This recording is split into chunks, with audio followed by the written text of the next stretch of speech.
Bienvenidos a un nuevo encuentro, un nuevo programa de Agenda de Noticias por la pantalla de Canal 4 de BBC, como lo hacemos todos los viernes a partir de las 23 horas, tratando de analizar lo que deja la comunicación 2.0 semana tras semana. Y en estos últimos días, o para esta emisión de Agenda de Noticias, podríamos abordar diferentes temas, como por ejemplo los inundados en la provincia de Buenos Aires, lo que se hizo y lo que no se hizo en los últimos 30 años con respecto a las obras, a infraestructura, para evitar estas inundaciones. Bueno, se lo vamos a pedir a los próximos precandidatos, ya candidatos, mejor dicho, a ser gobernador de la provincia de Buenos Aires. Se lo vamos a pedir a María Eugenia Vidal, se lo vamos a pedir a Aníbal Fernández, se lo vamos a pedir también a Felipe Solá, ¿por qué no? Y a todos los que son candidatos a ocupar el máximo cargo a nivel provincial. Lo que ya no se hizo, no se hizo. Bueno, vamos a hacerlo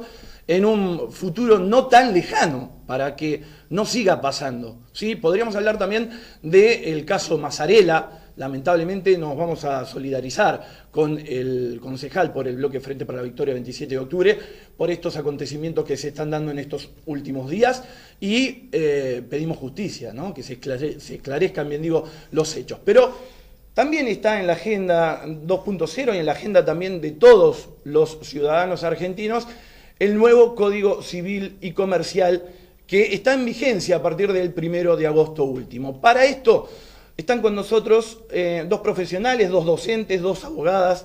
Me estoy refiriendo a Pamela Tolosa y Lucrecia Fabrici. Buenas noches. ¿Cómo les va? Disculpen, estoy con lo último de voz debido a un cuadro gripal. Sí, vamos a ver qué dice el médico. Así que disculpen esta presencia, ¿no? Pero bueno, es lo que hay. Nosotros te escuchamos bien, ¿Sí? Así que gracias por la invitación. Yo estoy haciendo un poquito de esfuerzo, pero bueno. ¿Qué tipo de cambio institucional representa la implementación del nuevo código? Bueno, Pamela, el cambio es muy importante porque, primero, si pensamos que teníamos un código civil y un código comercial separados, porque teníamos hasta ahora sí dos códigos y se regulaban de manera separada las cuestiones civiles y comerciales, y ambos eran del siglo XIX.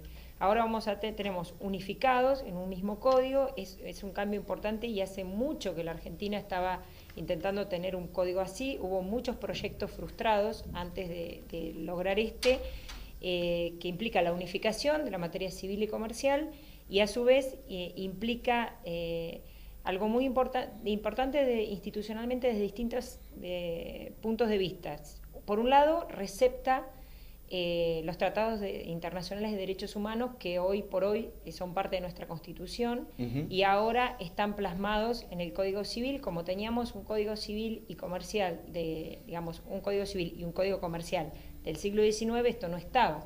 Estaban pensados, tanto el Código Comercial como el Código Civil, habían sido obras, los que teníamos vigentes, de una época en la que se pensaba al hombre como un instrumento de producción, y se pensaba, y al hombre literalmente, solo el hombre, y el hombre que era bien machista, un hombre, ¿querés decir? Sí, por supuesto, porque era blanco, blanco, un estereotipo de hombre con poder económico, claro. Pensando justamente en una regulación que intentaba proteger y promover la producción y el patrimonio. Ese era el eje del Código Civil y también del Código Comercial que teníamos vigente, y estaba bien que así sea porque era propio de esa época, ¿no? Claro, del siglo XIX. seguro.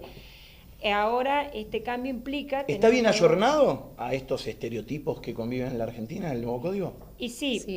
¿Sí? El nuevo, por ejemplo, en lo que tiene que ver con familia, que sí, por ahí es más mi ámbito, o sea, realmente recepta toda esta constitucionalización del derecho privado, o sea, que recepta todos los principios que estaban en tratados internacionales en la Constitución, que tiene que ver con dar cabida dentro del código a todo tipo de familia que se quiera constituir. No hay un modelo correcto de familia, claro, un modelo como el que en realidad estaba previsto por ahí en el Código de Ley. A la nueva familia, no hay tantas familias. Exacto, no hay un formato, una fórmula universal de familia hoy en día, ¿no? En el Código de Vélez esto no era así porque, bueno, Vélez protegía a la familia matrimonial. Claro. La única familia que hasta esa época en realidad, y propia de la época, se podía en realidad constituir. Hoy por hoy hay diferentes modelos de familia, diferentes constituciones familiares, familias ensambladas, familias o parejas homosexuales, parejas heterosexuales. Entonces hace que esta diversidad tenga que tener algún tipo de recepción en el código y la tiene. ¿Cuáles La son verdad los que en cambios en familia la ese tiene. sentido más significativos, Lucrecia? Bueno, cambios en familia se venían viendo ya desde la jurisprudencia y la doctrina, muchos. Muchos de estos cambios se receptaron en el código. Lo bueno de que esto esté receptado en el código es que en realidad le da un formato y le da presencia, Y es distinto y está, claro, sistematizado de manera tal que cualquiera tiene acceso a poder entender cómo está esto hoy regulado, unificado. Esto ayuda mucho. Pero sí es cierto que muchas resoluciones judiciales ya estaban teniendo en cuenta estas cuestiones y estos cambios. Ya había una ley de protección los juicios integral previos, de niños, niñas y adolescentes. Claro, los juicios previos preveían estos cambios. Exacto. ¿Qué El va a derecho pasar del con los niño a juicios que ser arrancaron oído, antes? el derecho del niño a ser oído, que ahora se recepta de manera Sí. expresa, era un derecho que ya se respetaba en los tribunales de Bahía Blanca, se citaba a los niños para escucharlos, se tenía en cuenta lo que ellos dijeran, se los citaba en primera instancia, se los citaba en cámara. O sea que en realidad muchos derechos que hoy son receptados, y en realidad que, bueno, es muy positivo que estén receptados de manera expresa, ya estaban siendo, digamos, práctica. temas de discusión y estaban siendo receptados por las resoluciones de los jueces. Uh-huh. Otras variantes que tiene el código, habla también de la protección de la vivienda, ¿no, Pamela? Sí, perdón. Sí. Y antes que eso también no nos olvidemos que tuvimos la ley de matrimonio igualitario, que la ley de matrimonio igualitario es anterior al es código. es anterior, claro. y ahora el código se adapta obviamente a un matrimonio igualitario, pero digamos por eso en esa línea que marcaba Lucrecia, que ya había muchas cuestiones que vienen por leyes especiales o por la Exacto. práctica Sí, jurisprudencial. eso es importante no olvidarse de resaltar, Sí. ¿no? Sí, si bien el código, cuando se dictó la ley de matrimonio igualitario, se había acomodado bastante a la regulación, habían quedado algunas cuestiones que seguían marcando una diferencia que no debía darse en realidad en la ley. Así que todo eso se sistematiza mucho mejor manera. Y en cuanto a la protección de la vivienda, esto sí es una amplitud muy importante que se le da al tema y que va a implicar un cambio en la vida de todas y todos. ¿Por qué? Porque hasta ahora teníamos una ley que regulaba el bien de familia. Y ahora el nuevo código derogó esa ley y pasamos a tener un régimen de protección de la vivienda. ¿Y qué diferencias tiene con el bien de familia? El bien de familia justamente era un instituto pensado en proteger a la familia, pensada como la conocíamos, digamos, en términos tradicionales. Sí. Ahora la protección de la vivienda está pensada en proteger a la vivienda de toda persona. Por lo tanto, el régimen que contempla el Código Civil vigente, Código Civil y Comercial, en este instituto que tiene de protección de la vivienda, permite que una persona, por ejemplo, sola, pueda acceder a la protección de la vivienda, y lo mismo una pareja que no esté casada o cualquier persona o grupo de personas que habiten y que quieran, que tengan alguno de ellos una vivienda y quiera protegerla en beneficio de los otros. No tiene que acreditar que hay un cónyuge ni una familia tradicional, claro, o hijos, digamos, para que pueda acceder a este régimen especial. Y a grandes rasgos, esta protección, ¿qué significaría? Es, al igual que lo que era el Instituto de Bien de Familia, eso sí tiene en común, sí, en cuanto a cuál es el efecto. El efecto es: yo accedo al régimen de protección de la vivienda, afecto un bien inmueble en este régimen y nombro a ciertos beneficiarios. Antes, en el régimen anterior, tenía que ser el cónyuge e hijos. Ahora puede ser el propio, si es una persona sola, el titular del inmueble, o las personas que designe como beneficiarios. ¿Amigos, eso conocidos implica, pueden ser? Sí, tienen que ser personas que habiten en el inmueble. Habiten en el inmueble. Ah, que habiten en el inmueble. Pero puede ser bien, un hermano, un padre, una pareja. El hijo de una pareja, por ejemplo. Exacto. Se da cabida a proteger determinadas personas que antes quedaban por ahí desprotegidas. Por ejemplo, las uniones convivenciales también reciben esta idea, y también hay protección especial para la vivienda dentro de las uniones convivenciales.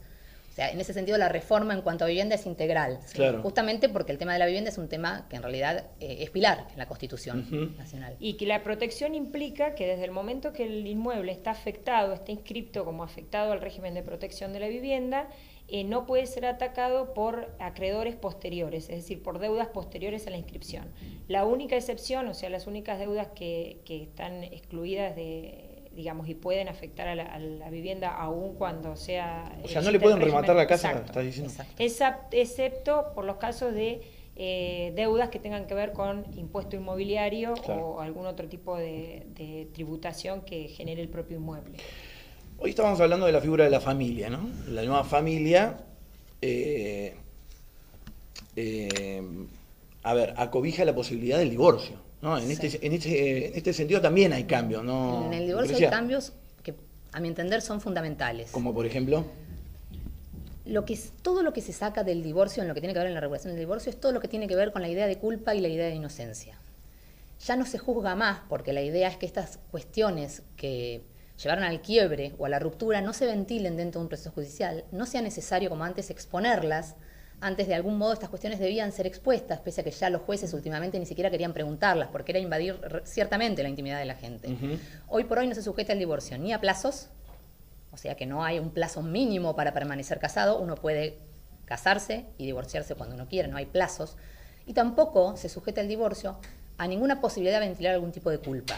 ¿Sí? ¿Qué es lo que ocurrió? Este proyecto de vida en común fracasó y llegó a un quiebre. No importa, no nos van a importar las causales por las cuales se llegó a este quiebre. Lo importante es ver de ahora en adelante, mirar hacia el futuro y regular todo lo que tenga que ver con los efectos de este divorcio hacia el futuro. No miramos para atrás, sino que tratamos de ver cómo vamos a regular esta nueva situación que tenemos a partir del divorcio. bien, ¿y el divorcio lo puede pedir solamente una de las partes y se puede hacer efectivo? Exactamente, Eso es me llamó la importante, atención, y es lo que ¿no? por ahí se ha denominado así, divorcio express. Claro. En realidad, ¿con qué tiene que ver? Con la posibilidad de acceder Voy rápido, solo y me divorcio. Porque si este proyecto de vida en común ya no es más un proyecto de dos, entonces ya no es un proyecto. Entonces Claro. uno de los dos puede solicitar directamente se decrete el divorcio. Más allá de que va a haber determinadas cuestiones que tienen que ver con esta misma idea de llegar a un acuerdo, yo voy a estar obligado a proponer cuando me quiero divorciar y quiero, digamos, empezar a regular los efectos, decir algo de cómo los quiero regular. Voy a tener que hacer algún tipo de propuesta en cuanto a cómo voy a regular los efectos, con quién van a vivir los chicos, qué vamos a hacer con la casa, cómo vamos a dividir estos ahorros que tenemos. Bueno, determinadas cuestiones que yo voy a tener que al menos esbozar cómo las quiero regular. Bien. ¿Sí? Pero eso sí, la sentencia de divorcio no se va a sujetar a estas cuestiones. La sentencia de divorcio se va a dictar. Y luego veremos en lo que no nos ponemos de acuerdo cómo hacemos para llegar a un tipo de solución. A través de audiencias de conciliación, no sé bien cómo... De la misma manera que llegábamos antes, en realidad, a través de la promoción de determinadas cuestiones que son incidentales ya dentro del proceso. ¿Eso no cambió tanto? Sí, eso cambió. Eso también cambió. Sí, cambió Las instancias de negociación, digamos. Sí, cambió radicalmente que al yo no poder ventilar ningún tipo de culpa ni sacar ningún beneficio por el tema de un divorcio que en realidad destruía más aún a la familia, en realidad yo no puedo someter estas cuestiones a los tribunales. Entonces las cuestiones que voy a regular son de otro tipo y se baja mucho el nivel de conflictividad dentro de los divorcios. Esto es importante, porque la verdad que la ley en este sentido tiene un valor pedagógico. Sí, seguro. Y la idea es que estas cuestiones no se eternalicen en los tribunales, ¿no? Sí, y una cuestión que también se ha hablado es que ahora en el nuevo código el deber de fidelidad está solamente expresado como un deber moral, no es un deber jurídico. Antes el matrimonio que regulaba anteriormente la ley establecía entre los deberes jurídicos del matrimonio la fidelidad, y por lo tanto si eso se violaba ese deber, eso daba lugar al divorcio culpable por adulterio.